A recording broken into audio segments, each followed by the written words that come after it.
I have been guilty of this also. This video is not to shade anybody whatsoever. This is where you live, honey. Let me see what's going on. Oh, Delvin, show me around. Oh, let me see.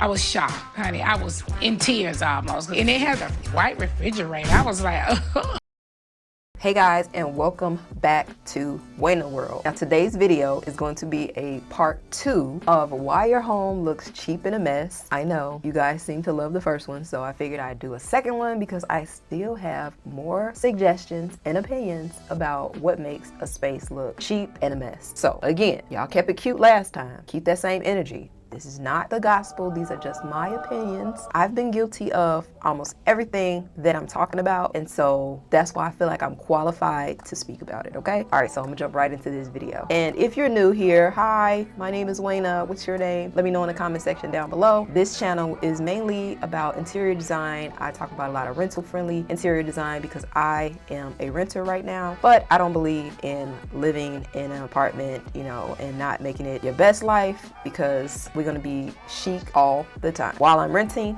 and when I get a house again. Tip number 1, you have very blank walls, okay? That is something that you shouldn't do when you are trying to decorate. I talked about this before. I mentioned that you should just make some art. Don't use small art. Don't leave your walls blank. It just says that, hey, I don't really know what to do, or I don't feel like hanging a picture, or I don't have any art. Artwork is a big part of design and decor, so make sure you add something to your walls. I recommend using large art. If you do not have access to large art, then use like smaller art and make it into a gallery so that it kind of gives the illusion of a bigger piece of art. Or you could use that particular blank wall and add an accent wall, either with paint or with wallpaper. But whatever you do, don't just have all white walls. It's boring and it looks cheap. Number 2, upgrade your electrical outlets. Okay, this was put to the test in this space here. This office that I moved into was so nice. I loved everything about this office except for the yellow bladed outlets and light switches.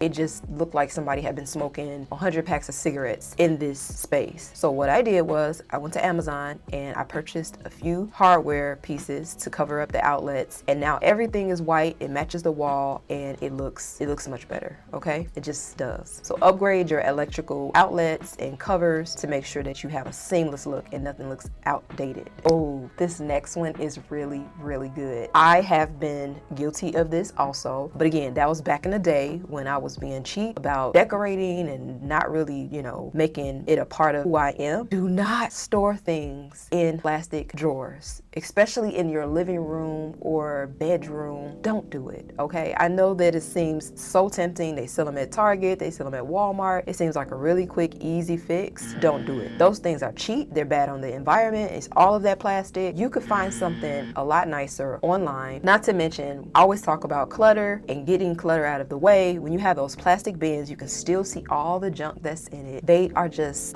they're the worst. Don't use them, okay? If you have to, put it in the closet, because like I said, I am guilty of the plastic bins. I still have one. It's black and you really can't see through it, but it's in my closet. And I use it for underwear and socks, but I would never put this in a bedroom or in a living room. It is just downright tacky. So don't do it, okay? If you have to, just make it something that you plan to upgrade. And I saw a few items that I like from Amazon. So I will pop those on the screen and I will have the links in the description box down below. But be sure to get something that you're going to be able to grow into, get something that's going to conceal your things and act as furniture. I'm a big fan of dressers in a living room, and mainly because it allows you to have surface space as well as storage. So please don't buy plastic bins. Promise. Oh, the next one, your girl just fixed this issue. Do not use vertical blinds. Vertical blinds are so outdated, and I think I said this before. Vertical blinds are the absolute worst. If you have the option to remove them, go ahead and do so. It's super easy. You want to make sure that you either put curtains up or you add a roller shade. Those are becoming very popular. They hide inside of the window. You can't see them until you actually need them. And if you go to any of your favorite stores, that's actually what they use. So roller blinds allow allows you to be able to actually see through your windows. You know what I mean? Because windows are architectural details in a space, and people actually spend more money when you have better windows. So why cover them up with ugly vertical blinds? Get yourself some roller shades or a Roman shade or drapery. And I cover this extensively in my membership, Luxe Rental Academy, because I feel like window treatments are so important. If you get this right and you make them look expensive, it really sets the tone for your space. I'm just telling you. That and a little artwork, nice rug, and a sofa, that's a cute space right there. Number 5, if you have ugly paint combinations, your space is probably not gonna look good. Sometimes, I know we all wanna paint, but you have to be very mindful of the type of colors that you choose. Sometimes it's just better to keep the space white if you don't really know what colors to choose, or if you don't really have a good eye when it comes to picking colors. But what I've noticed today is that most people use black and white in interior design. It's very, very popular. I remember back in like 99, 2000s, that taupe or that mocha color was like so popular. HGTV was using it everywhere. My mom used it in her house. I did a bathroom in her house back in 2000, and I did the entire bathroom in that kind of cappuccino color. But I'm saying all of that to say colors come and go. So right now, black and white is cool, and it's really nice to kind of stay on trend. But if you want to add colors, be careful about the way that you combine them. Make sure that the colors complement each other. If you want to go for a monochromatic room, then kind of stick with that. If you're going to go with a room that has colors on the opposite ends of the color wheel, then you want to make sure that they vibe well. You don't want them to be too stark, because what it does is it takes away from the space. Colors that are too vibrant are very off-putting and aggressive to the viewer. So you want to make sure that it's muted and you have a strong color, and then you have some supporting colors. And what I like to do is I like to use the boldest color in like 10% of my design, because you don't want it to be too busy, but you want it to be enough to kind of awaken the space. Number 6, conceal your exposed wires, okay? Said it before, say it again. I said clutter ain't cute, and I meant it. Cable wires also add to clutter, okay? No matter if you are sitting at a desk or if you hang your TV, conceal your wires, okay? Trust me, you'll be very happy that you did. Number 7, sometimes when I say on a budget, I think people automatically think cheap. That is not the case. If you want to have a room that doesn't look cheap and a mess, you want to marry the high and the low. Just like when you go shopping, you know, you might go shopping at H&M or Rainbow or Fashion Nova, but you might have a nice pair of shoes on or a nice bag, and those things just kind of balance the outfit out. You know, the same thing applies to a room when you're designing. You don't want to go for all IKEA furniture or all Amazon furniture or just furniture that doesn't look super high end. You want to marry the both. So what do I mean by that? Okay, when I decorate, I might use things from IKEA or I might use things from Amazon, but I might also go to the furniture store and I might get something that is a little bit more expensive. So now I'm curating a room, and I'm not just, you know, going for basically the IKEA marketplace rooms that they set up. No shade to those rooms, because they're very beautiful, very well thought out. But when you are investing in your space and you're kind of creating your own style, you want to shop around at the stores that cater to your style. And I'll give you an example. If you are into modern furniture, then you may shop at Target. They have some nice things. You may shop at CB2 or West Elm, or you may find some stuff on Amazon. That is the way that you curate a style that is unique to you, but it is also well thought out, and you get a nice balanced collection of furniture and decor pieces. IKEA, it's going to be on a more reasonable side. West Elm, you may have to save up for, depending on what you're trying to buy.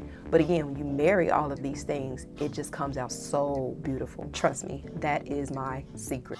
Hang your television. When you hang a TV, it just automatically makes the space feel so high-end. I have a video on my channel where I show you how to hang your TV and how to hide your wires, and that is something that I truly recommend you checking out. Now I'm going to go ahead and address a few of the comments that I have seen on that video. Oh, you shouldn't hang a 55-inch television. Well, I can't disagree with that, because I haven't hung mine, but I have hung a 42 and I have hung two 32-inch TVs. They've been up on my walls for 2 years, and I have not had any issues whatsoever. So the manufacturer promotes that it does support the bracket that I am showing you all in that video, that it supports 55-inch television. So you would have to try that out. But again, I have tried it. I have used the product 3 times. I am a fan. And you know, if you are looking to hang your TV up and you don't want to spend money on having someone install it, and you may have a 47 or a 42-inch TV, I say give it a try. I also show you guys how to hack your wires and make sure that you hang your TVs. Hang them appropriately. I go over all of that information in that video, so make sure you check it out. The next tip on why your home looks cheap in a mess is you are using things in the packaging that it comes in. Let me give you an example. This I see mostly like in, you know, laundry rooms or in pantries. When you have things and you keep them in the packaging that it came in, it just looks like a store, and it's like a bunch of different colors. Like if you buy Tide Pods, it's going to come in that big ugly orange plastic container, and it just looks like a product. But if you take that same Tide Pod container, empty it out into a nice glass container, it looks so chic. I don't know why, it just does. And those are the things that you can do very inexpensively. On the weekend, do a survey or inventory of everything that you want to house, and then go get either acrylic, you know, clear plastic, or glass containers. I recommend glass. It really makes a big difference. Even if you are using things in the bathroom, I'm not a fan of putting glass in the tub because I wouldn't want to cut myself, but just removing the labels from your packaging, like your body wash and things like that, makes a huge difference. At least for me, it does. The next reason your home is looking cheap in a mess is because you either don't have any decorative pillows, or you're using polyfill for your pillows. And polyfill is that stuff that doesn't move. So what you want to do is you want to go to IKEA and you want to pick up one of those feather down pillow inserts, and they're very affordable. What I like about them is that you can put 2 in a pillow if you needed to. I've done that before to get it to the desired size. But another trick that you should do is always buy a pillow insert that's a little bit bigger than the actual pillow case that you're going to be inserting that pillow into. That way it looks very fluffy and you don't have a saggy pillow. And then you just karate chop it right in the middle, and voila, you have a very nice pillow to go on your bed or on your couch, and you've elevated the space instantly. So those are some of my other tips on why your home is looking cheap and a mess. I don't think I have any more right now, but if I think of some, I'll do a part 3. This video is not to shade anybody whatsoever. That's not what I do. That's not what I'm about. But I do want you to see that there are small things that we could change to make our space look a little bit more high-end or a little bit more structured. I like that word, structured, you know, make it look like we, you know, put some thought into it. So let me know in the comment section down below how you feel about these reasons why your home is looking cheap and a mess. If you agree, that's cool. If not, that's cool. Let me know. I like to know. All right. If you're not already subscribed, I would recommend you watching a few more videos. I ain't gonna tell you to subscribe, you know, wouldn't go on a date and tell nobody to marry that person in the first, you know, date. But check out a few more videos. If you like what I'm talking about, if you like the style of my videos, then, you know, join the fam. And make sure you jump on the email list, because YouTube still be tripping. They don't want to let me be great, and they don't be telling you about my videos. So if you jump on my email list, then I can send you an email and let you know when I upload, as well as share some other informative things with you. All right, that's it for this video. As always, don't forget, be you, be beautiful, be chic, and I will see you on my next upload. All right, later, boo.